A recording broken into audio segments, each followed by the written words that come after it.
बदलाव आने से कोई नहीं रोक सकता है, लेकिन हमें फील्ड में उतरना होगा।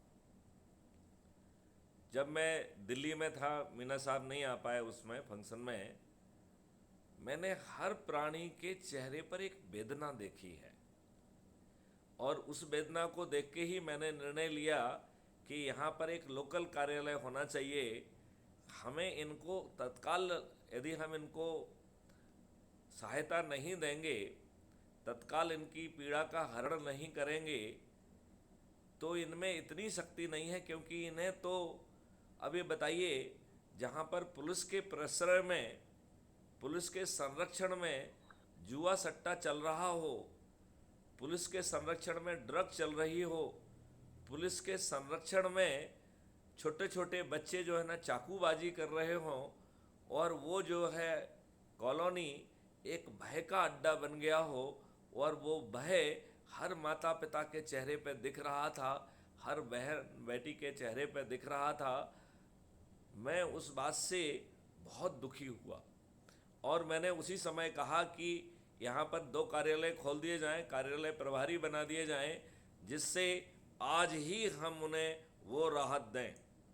और जो व्यक्ति आज की व्यवस्था के बतौर उसको अभी राहत मिलेगी, अन्यथा वो 311 आर्टिकल के तहत डिसमिस होगा, क्योंकि वो सभी रिकॉर्ड संरक्षित होंगे, जिसका जवाब उन्हें देना होगा, और उनके पास कोई जवाब है नहीं, क्योंकि वो भ्रष्टाचार में आकंठ डूबे हुए हैं। लिहाजा मेरा ये मानना है कि अब हमें थोड़ी सी तेजी करना चाहिए।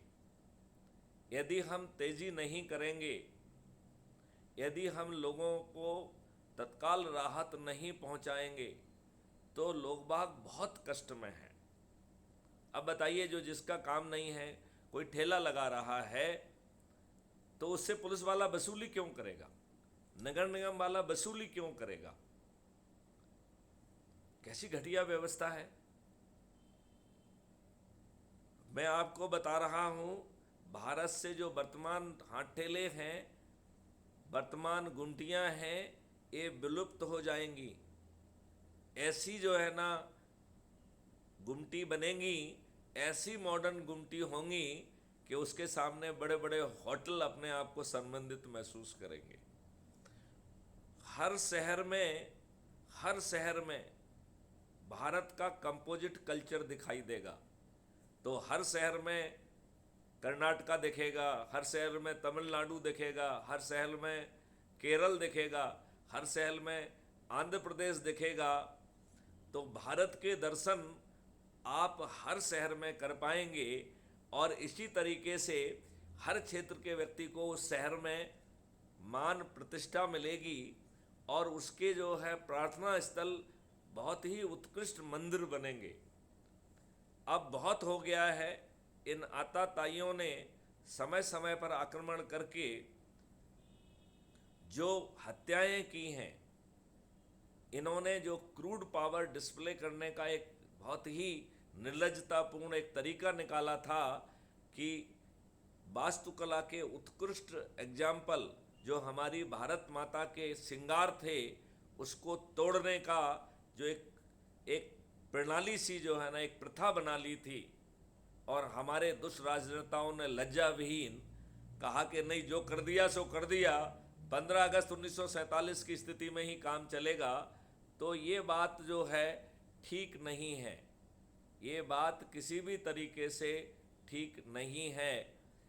आने वाले समय में भारत माता का श्रृंगार फिर से जो है निर्मित होगा, और ये श्रृंगार भारत माता के जो ओरिजिनल श्रृंगार हैं उससे भी 1000 गुना ज़्यादा सुंदर होगा। अब समय आ गया है कि भारत माता फिर से श्रृंगारित होंगी। वर्शिप प्लेसेस एक्ट 1991 जो कि घृणित भी है और असंवैधानिक भी है, क्योंकि वर्शिप प्लेसेस एक्ट 1991 के सेक्शन 4 के द्वारा भारतीयों से न्याय की भीख मांगने का हक छुड़ा लिया है। मैं आपको ये बताना चाहता हूँ कि भारतीय संविधान के अनुसार ऐसा कोई कानून ही नहीं बनाया जा सकता है जिसमें recourse to court, recourse to justice ना हो। ऐसा कानून आज के संविधान के अनुसार असंवैधानिक है। मेरी नज़रों में वर्शिप प्लेसेस एक्ट 1991 एक असंवैधानिक एक्ट है। यदि माननीय नरेंद्र मोदी 2024 तक इसे नहीं हटाते हैं तो 2025 के पहले वर्शिप प्लेसेस एक्ट सहित जितने भी संविधान की व्यवस्था के विपरीत कानून बनाए हैं वो सभी कानून रिपील कर दिए जाएंगे। और किसी को जो है इन आताताइयों और आक्रमणकारियों से जोड़ के अपने आप को देखने की ज़रूरत नहीं है। ये बाहर से आए हुए लोग थे, ये घटिया लोग थे, इन्होंने हमारी हत्याएं की, इन्होंने हमारी बहनों को और उनको लूटा, बलात्कार किया, उन्हें 2-2 दिनारों में बेचा और इसके स्तूप लगाए जो आज भी उपस्थित हैं। हम कितने निर्लज्ज हैं कि तब भी हम जो है ऐसी घटिया सोच रखते हैं, ऐसी बातें करते हैं और हमें लज्जा नहीं आती है अपने आप को विद्वान कहने में। हम बहुत ही निर्लज्ज लोग हैं। अब ये निर्लज्जता हमें हटानी होगी। ये जो विद्वत्ता का लवादा है इसको हटाना होगा।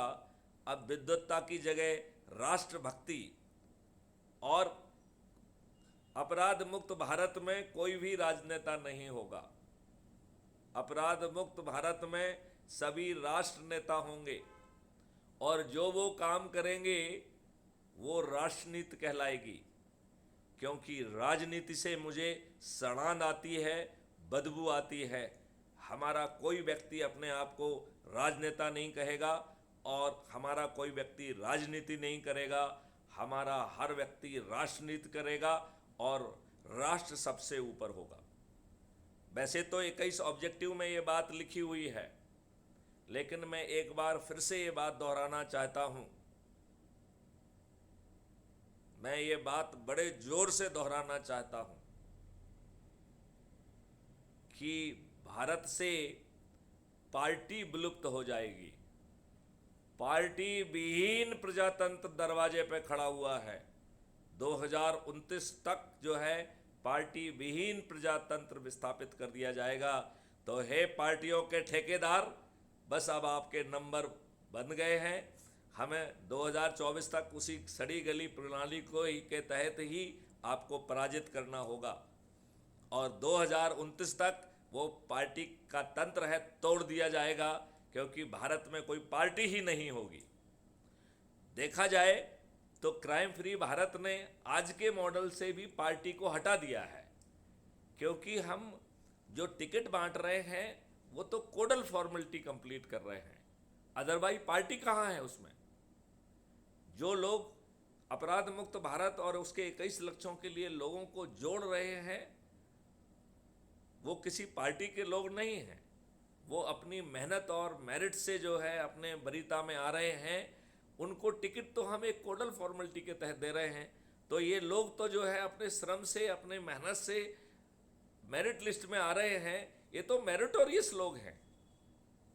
अभी हमने मेरिट की क्वालिफिकेशन केवल एक रखी है कि जो लोगों को जोड़ेगा वो मेरिट लिस्ट है।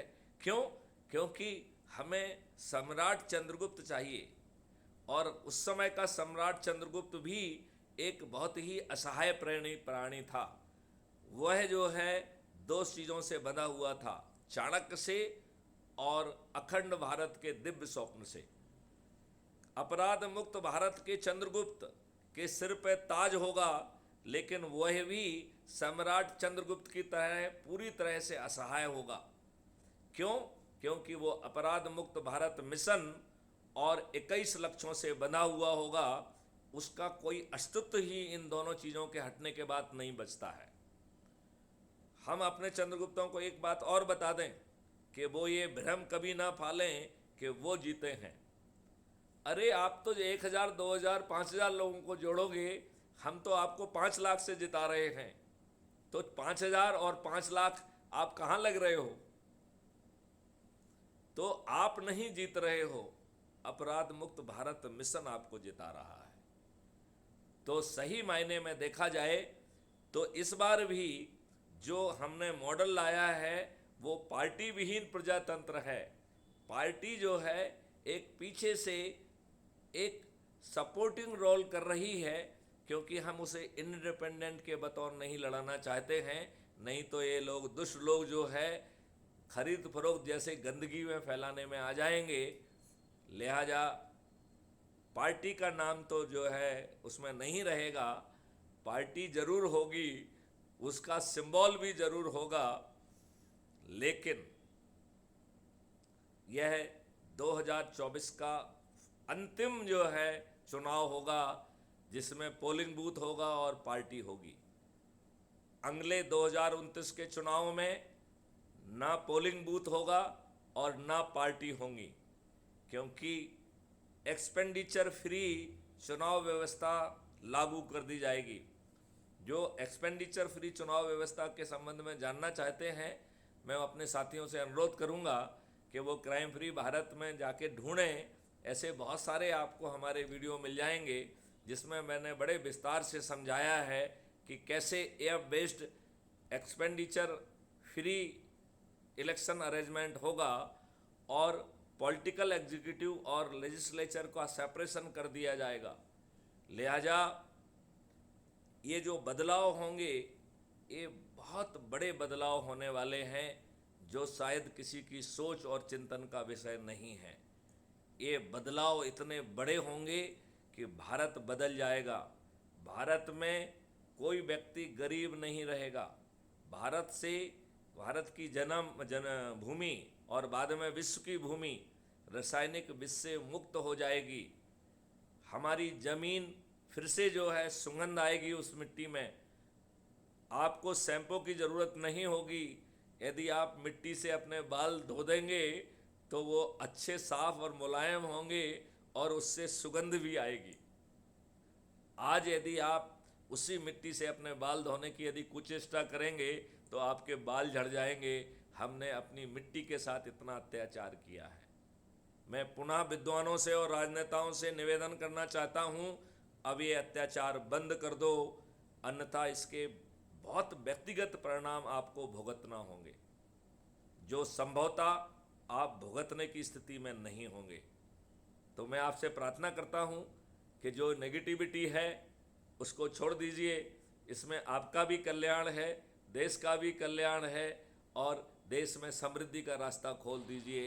ये दुष्ट जो कैपिटलिस्ट लोग हैं, जो चीज़ों को तोड़कर नेचर के साथ खिलवाड़ करते हुए अपना खजाना भर रहे हैं, ये किसका खजाना भर रहे हैं, क्यों भर रहे हैं? ये धन को जो है ना अपने साथ ले जाने की इनके पास कोई टेक्नोलॉजी नहीं है। तब इतना अत्याचार ये अपने लोगों के साथ और अपने देश के साथ और अपने देश की मिट्टी के साथ और अपने देश की प्रकृति के साथ क्यों कर रहे हैं? मैं इन्हें चेतावनी देना चाहूँगा कि अब ये इससे बाज आएँ, इससे बाहर निकलें, तभी इनका कल्याण है। मैं इस बात के साथ अपनी वाणी को विराम देता हूँ।